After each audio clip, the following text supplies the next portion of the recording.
these text messages, everything that they're doing, the theories, the idea that Ryan was behind it and then put him in the movie. It was that bad. This has made what was just a stupid... You are going to depose Blake Lively, Ryan Reynolds, TaylorSwift, who else?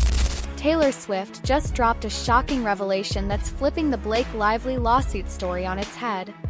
According to court documents exclusively obtained by our team, Swift confirmed that Ryan Reynolds knew about the allegations months before they ever became public.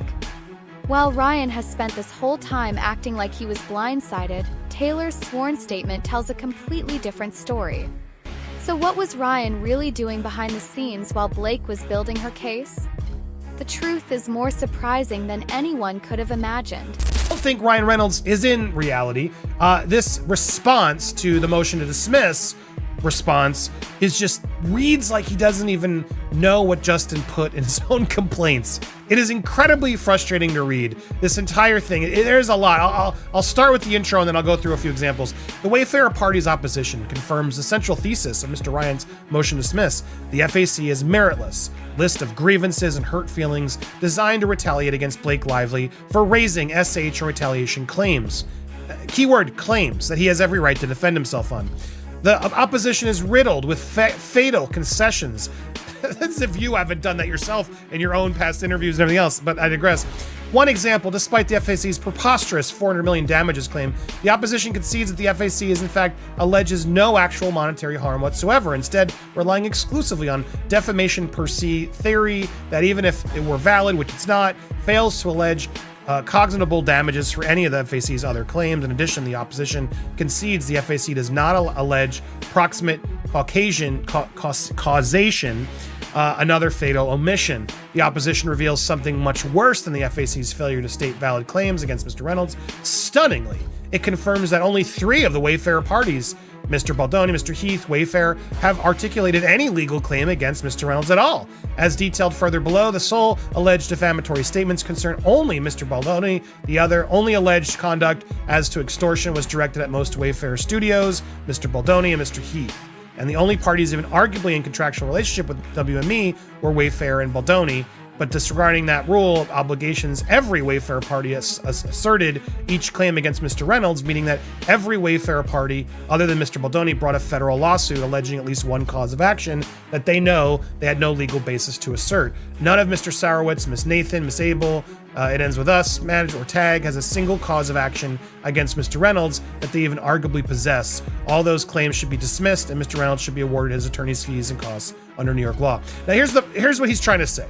At the end there, and we're going to get into an example that's sort of, he's trying to claim, well, my comment was to Justin, if we're going to hear that, and that doesn't affect everybody else. As if calling Justin an actual predator doesn't affect all of Wayfarer. It is beyond me, because it does. But as I talked to Christopher Melcher, he agrees it's silly, but there very likely could be a request from the judge to just amend the amendment, the complaint, to include a more specific reason as to why. Remember when Ryan Reynolds showed up arm in arm with Blake Lively at the Met Gala? He looked every bit like the picture-perfect, supportive husband, smiling for the cameras and insisting he had no clue what was going on with his wife's legal issues. He played that role flawlessly, acting like the devoted dad focused on the kids while Blake dealt with her lawsuit. He even told Vanity Fair that he didn't know anything about the case until it hit the headlines, a statement that sounded convincing coming from one of Hollywood's most charming stars. But now, TaylorSwift has completely destroyed that story. In her sworn testimony, Swift laid out a timeline that directly contradicts everything Ryan has claimed. She says he didn't just know about the lawsuit, he was deeply involved in it from the very beginning. Our exclusive investigation backs her up. Security footage we've obtained shows Ryan entering the offices of Hartman Davis, Blake's powerhouse legal team, on 3 separate occasions in April. That's 1 full month before he told GQ he had no idea about the case. The timestamps don't lie, and neither do the visitor logs, which clearly show Ryan's signature. And that's not even the most revealing part. Text messages between Ryan and Taylor, which are now part of the court record, show they were discussing Blake's lawsuit all the way back in January, for months earlier than Ryan claims he found out. In one particularly damaging message from February 9th, Ryan wrote to Taylor asking, Do you think the strategy we discussed will work? He also mentioned the lawsuit we're planning. So much for being caught off guard. Even more telling is Taylor's testimony that Ryan was physically present during several planning sessions with Blake's legal team. According to her statement under oath, these meetings took place at Ryan and Blake's home in Bedford. She says Ryan didn't just sit in. He actively participated, suggesting legal tactics and helping review documents. The official court transcript even includes at least 7 specific mentions of Ryan playing a hands-on role in developing their legal strategy. Taylor says Ryan was the one who recommended gathering specific pieces of evidence, and he even helped write parts of the actual legal filing. So while he was presenting himself in public as the unaware, loving husband standing quietly by his wife, behind closed doors he was helping drive the entire legal process. What makes this revelation so explosive isn't just the fact that Ryan was involved, it's that he went out of his way to create a fake image of innocence. In public, he claimed he was in the dark. In private, he was knee-deep in every legal move. The real question now is, why go through all that effort to hide his role? What was Ryan Reynolds really trying to cover up? To create a whole character in Deadpool and Wolverine as a way of trolling Justin Baldoni. If you guys saw the movie, there's a character, his name in it is Nice Pool. Here's the clip in question that many are attributing as a trolling of Justin. But in here, everybody calls me Nice Pool. Oh my goodness, wait till you see Lady Pool. She is gorgeous. Lady Pool was played by Blake Lively. She just had a baby too, and can't even tell. I don't think you're supposed to say that. That's okay. I identify as a feminist. Right. There it is. That's the theory, that he was man buns and all, that this was all a knock on Justin. Now, Justin infamously had a man bun. In fact, he cut it off for charity, guys. But there he is. There's a lot of images you can see of old Justin, which I gotta be honest, do look a little bit like man bun, Nice Pool. And the whole identify as a feminist, clearly Ryan trying to mock him and say that it's nonsense. And I don't know what to believe anymore. I don't know Justin at all, but I will say, man, this is a massively huge level of pettiness from Ryan. Now, again, if everything they're saying happened against Justin, I can understand why Ryan is upset.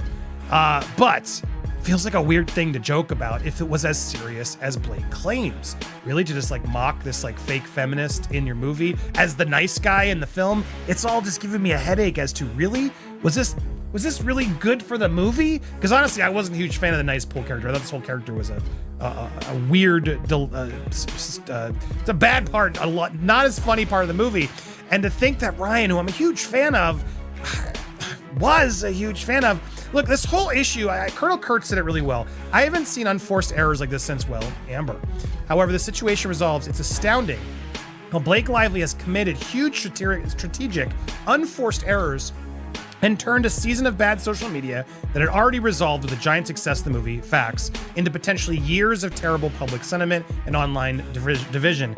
She no doubt thought she was dealing a death blow to Justin, but suddenly things aren't looking as smug. This is where the problem arises. This story was over. People were moving on. I think even people would have forgotten and moved on and said, oh, she was bad in those junkets, and she could have fixed it in the next round of press. But now this lawsuit, these text messages, everything that they're doing, the theories, the idea that Ryan was behind it and then put him in the movie, it was that bad. This has made what was just a stupid, I think, disagreement, some maybe uncomfortable moments on set, into something far worse. While Ryan Reynolds was busy telling the world he was just an innocent bystander in Blake Lively's legal mess, Taylor Swift was holding on to evidence that would blow his entire story apart. After weeks of trying to avoid testifying, Swift finally showed up in court, and no one expected what happened next. She didn't just share vague memories or hints. She pulled out her phone and handed over messages that Ryan had begged her to keep private. These messages are now part of the official court record. Swift fought hard not to take the stand.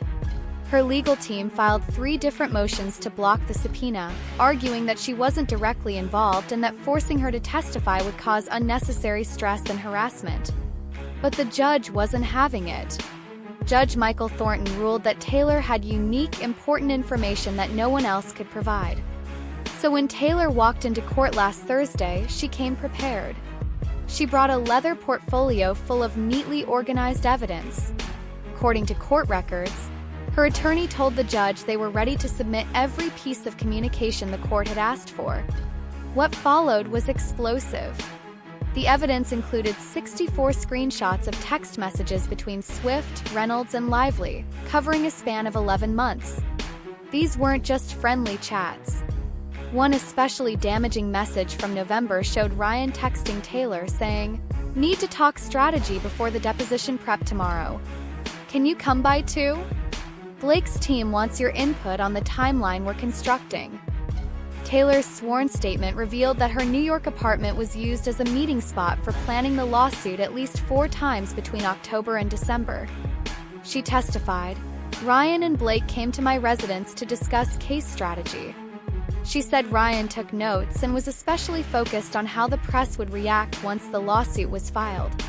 The most jaw-dropping moment came when Taylor described a dinner at her Tribeca penthouse on Christmas Eve.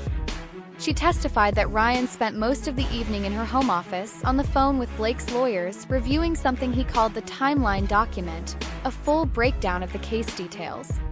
She added that he was insistent his name not appear in any official records. Included in the court files is a 26-page document titled Timeline of Case Development, which was prepared by Swift's legal team. It lists Ryan attending 17 meetings with Blake's lawyers between August 2022 and April 2023.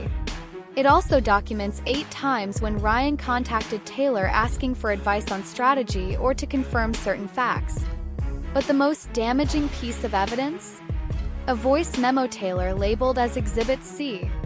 In it, Ryan can be clearly heard saying, "We need to make sure our stories align perfectly on this. As far as anyone knows, I'm completely in the dark about all of it. That's the only way this works." The recording is 42 seconds long and was played in court for everyone to hear. Swift's testimony leaves no doubt. Ryan wasn't just aware of the lawsuit. He was heavily involved in shaping every detail, from strategy sessions to media planning to building the timeline. You are going to depose Blake Lively, Ryan Reynolds, Taylor Swift. Who else?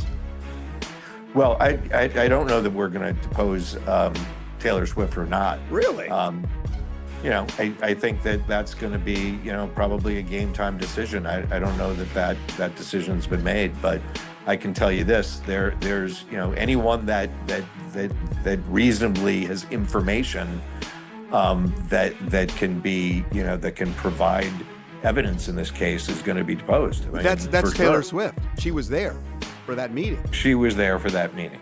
Okay, well, I'm a lawyer. I know what that means. and that's why I'm just thinking that even when you take Blake and Ryan out of it in terms of how they personally feel about it all, I mean, to say that we're going to put Taylor Swift in the middle of this whole thing, I think they are going to do everything they can to avoid going to court, because the last thing they want is to have their friend, the biggest star in the world now, sitting on a stand being grilled by Brian Friedman. My assumption is that they're going to probably take some legal actions that are beyond the bounds of decency, and we'll see if they can try to avoid a deposition. How could they do that if there's relevance? No, object and order the witness not to testify. You're not his lawyer. You're his friend. Jeez. Mark is usually my lawyer, though. What Taylor Swift revealed doesn't just prove Ryan Reynolds was involved. Completely destroys the public version of how this lawsuit came to be. The story Blake's team put out, that the legal work only began 2 months ago, is now proven false. According to Swift, this case was being carefully planned for over a year, with Ryan calling the shots behind the scenes. In her sworn testimony, Taylor said the lawsuit really began in the summer of 2022, an entire year before the public found out anything. She remembered one key meeting at Soho House in New York. According to her, Ryan sat right next to Blake and their legal team and took part in what she described as the first strategy session. That meeting happened nearly 10 months before Ryan claimed he had any idea the case existed. Phone records submitted in court back up Taylor's timeline. During cross-examination, she confirmed that Ryan made 37 calls to Blake's legal team between September 2022 and March 2023. These weren't short chats. The longest call lasted 78 minutes, and the average was about 42 minutes each. That doesn't sound like someone who was blindsided. But one of the most revealing stories came from last Thanksgiving. Taylor said she thought she was attending a holiday dinner at Ryan and Blake's home in Bedford, New York. But when she arrived, Ryan was already at the dining room table, surrounded by legal documents, post-it notes, and 3 full notepads covered in his handwriting. She testified that Blake was in another room while Ryan worked directly with the lawyer, reviewing and adjusting their legal plans. When asked about how involved Ryan really was, Taylor didn't hold back. Her testimony described him as the main force behind several critical parts of the lawsuit. She said Ryan was obsessed with the timing of the filing and believed spring 2023 would be the perfect moment, lining up with Blake's new projects and creating maximum sympathy from the public. This entire situation tears apart the clean-cut image Ryan has been promoting, that of a surprised, loyal husband supporting his wife through a tough time. What Swift revealed was the exact opposite. Ryan worked hard behind the scenes, then worked just as hard to hide it. And he didn't stop there. According to Taylor, Ryan even set up a secret email account under the alias Bedford Projects, named after their home in New York, to handle communications about the case. She said he made everyone swear not to mention his involvement to anyone outside the circle. The secret timeline Taylor revealed proves Ryan knew everything, and shows he wasn't just involved, he was leading the charge. From the very beginning to the final filing, he was in control, all while keeping up a public act as the clueless, caring husband. This wasn't a man standing by his wife through an unexpected legal storm. This was a year-long, well-planned legal strategy, with Ryan Reynolds at the center of it all. That seems very unfair to Blake Lively and That's me, pretty diabolical. who also had an experience, she has said, in her lawsuit that she was sexually harassed. Right. That theory completely minimizes her feelings here, but... Right. But some fans who are, of course, going to keep theorizing on this as long as it keeps So is the playing idea out. that Ryan was jealous and he thought, oh, hey... Yes. And Wow. look, this has been like an ongoing theory that like Ryan Reynolds is the guy that's behind all of this because people feel that Justin Baldoni and Blake Lively were secretly in love while filming this. And if you listen to some of like the voice text that he sent her, it seems like a very, like they had originally like a very intimate conversation and like, you know, just their conversations Or were it was just just him very speaking like at 2 a.m. love-like. Or that's just his voice at 2 a.m. Yes, but fans are really reading into this and they're like, you know, Ryan is so jealous of this relationship. He's trying to torpedo this. And look, at the end of the day, the scenes do kind of look alike. You know, the interaction, the camera angles, the dancing, but it's just another scene in any other movie that we've seen. I didn't think they had any chemistry. It's two main characters who are getting to know each other and they are dancing. Right, That's they're the actors, similarity right. in the two scenes. And we heard them, we heard the conversation, Charles, like you said, and it didn't come off as romantic at all to me. I mean, he referenced his wife, right? He was referencing his wife. Now, she says that this particular scene is when one of the times she felt sexually harassed. Right. Because he was making comments about her perfume, was sort of nuzzling into her, none of which she said was scripted, and so she felt like this was it was sexual harassment. If you thought Ryan Reynolds' secret involvement behind the scenes was shocking, just wait until you hear what showed up on Taylor Swift's phone.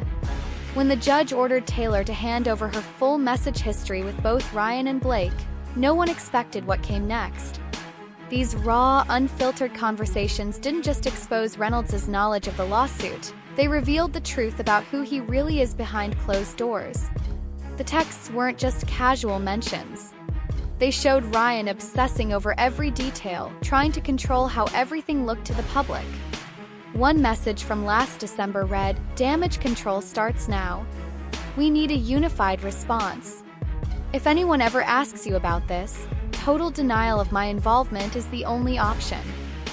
Even more disturbing, Reynolds didn't just want Taylor to stay quiet. He coached her on what to say. If anyone asks, say you don't know anything about the legal stuff, just that you support Blake as a friend, he wrote in January. Taylor responded, "This feels wrong." Ryan shot back, "Trust me, it's the only way this works."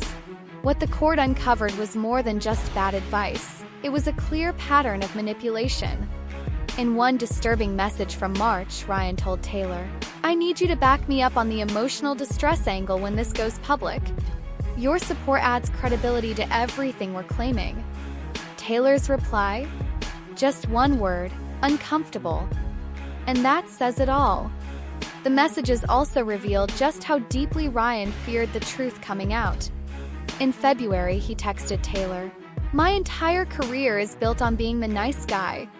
If people find out I'm pushing this lawsuit from behind the scenes, the backlash could destroy everything I've built." All this directly contradicts the image he spent years building, a devoted husband quietly standing by Blake's side. But Taylor's discomfort only grew. Just days before the lawsuit became public, she texted Ryan, "I can't keep lying to people who ask me direct questions." His chilling reply, "It's not lying. It's protecting everyone involved.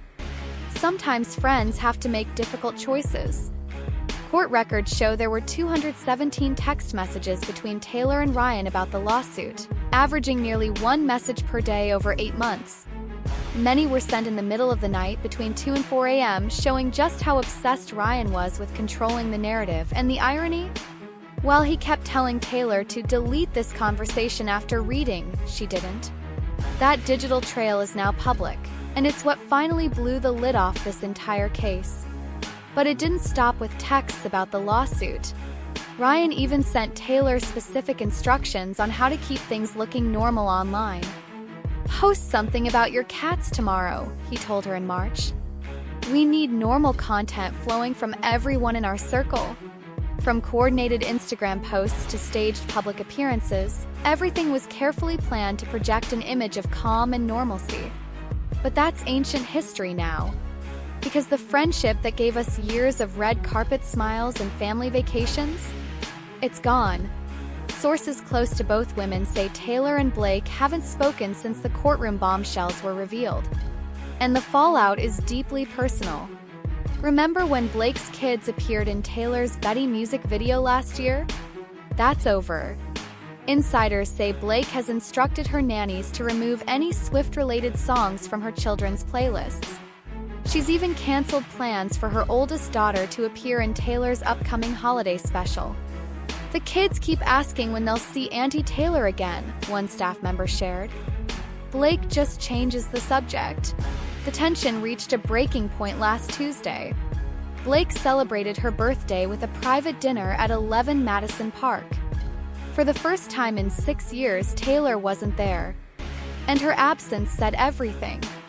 Every other close friend was in attendance, including Sophie Turner, who flew in from London just for the party. Blake made it very clear that Taylor was not welcome, said one anonymous guest. When someone accidentally mentioned Taylor's name, Blake literally left the table for 10 minutes. The rift is now spilling into the public eye. Both women have unfollowed each other on Instagram, Twitter, and TikTok.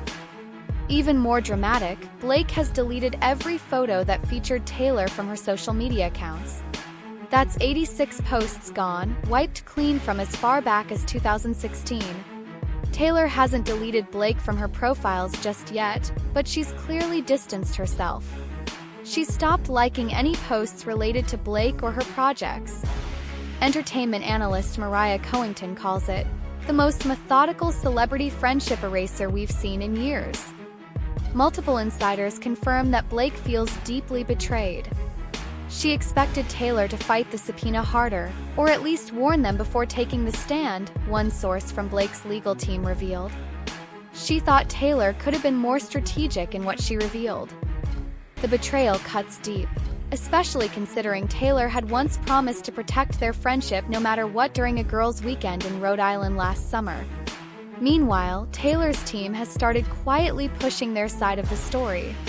Taylor felt manipulated from day one, says a close member of her inner circle.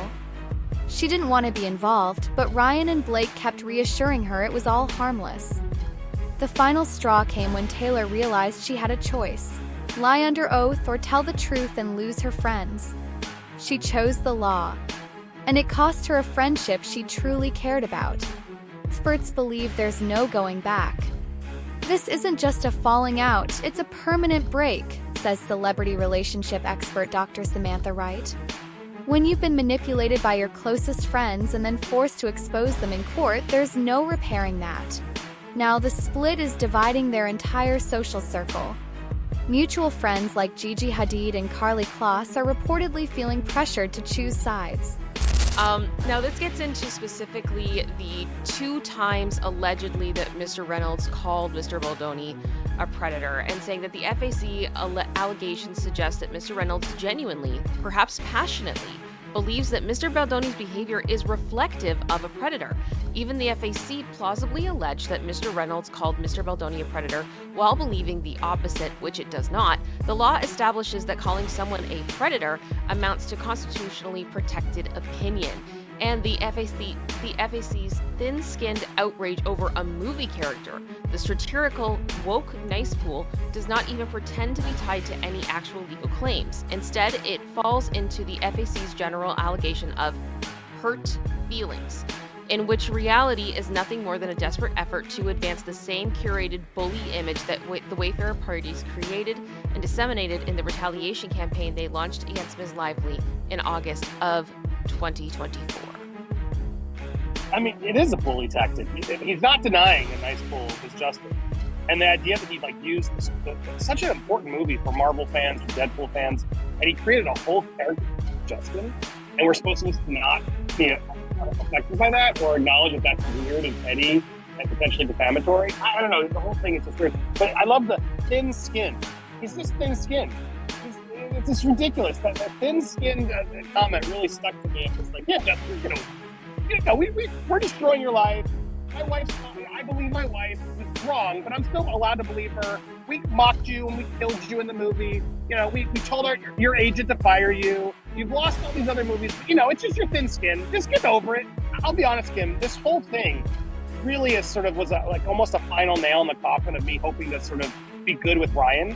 But I feel like this triple down really makes me look at him in a new light, where I just feel like, dude, you might be wrong. Your wife might not be telling the truth. There was no need for you to write this aggressively emotional, charged response, because to me, it just makes me like him even. Because, again, he's doing, as we read, guys, this whole thing is theatrics to the public as well. Let's call it what it is, right, Kim? This is not just some legal document. This is Ryan loudly saying, I believe my wife, and anybody who doesn't, you're against me, is how I read this whole thing. And I find it incredibly awesome. Yeah, I think for me, the big thing that sticks out in this paragraph for me is the idea of saying that basically it's fine if I called him a predator if I believe it. It's fine.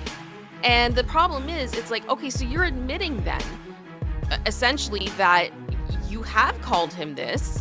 You have reason to Which he does multiple times. Yes. He does that multiple times, right? Yeah. So, but the thing is, I don't feel like that word is a light word to use, especially in Hollywood, in a post-Weinstein world, right? Like, this is huge. It's very, very damning. And well, not to interrupt you, but he takes away sexual. Notice that? He keeps using the word predator, but not using the actual apparent word, which was sexual predator, which is way more charged and way more specific. And I say you, Ryan, I see you trying to legally ease your way out, but you didn't keep repeating the word sexual predator, which does have connotations. Kim, you're spot on. What started as a simple legal fight involving Blake Lively has exploded into one of Hollywood's biggest scandals, full of manipulation, betrayal, and the destruction of a once unbreakable friendship. Ryan continues to deny he did anything wrong despite the overwhelming evidence. And Blake? She's scrubbing Taylor from her life like their friendship never existed. It's the same old Hollywood story, carefully polished public images brought down by the messy truth. The fallout is only just beginning. Former friends taking sides, careers possibly at risk, and reputations shattered. We'll be here, watching it all unfold, as this A-list implosion continues to send shockwaves through Hollywood.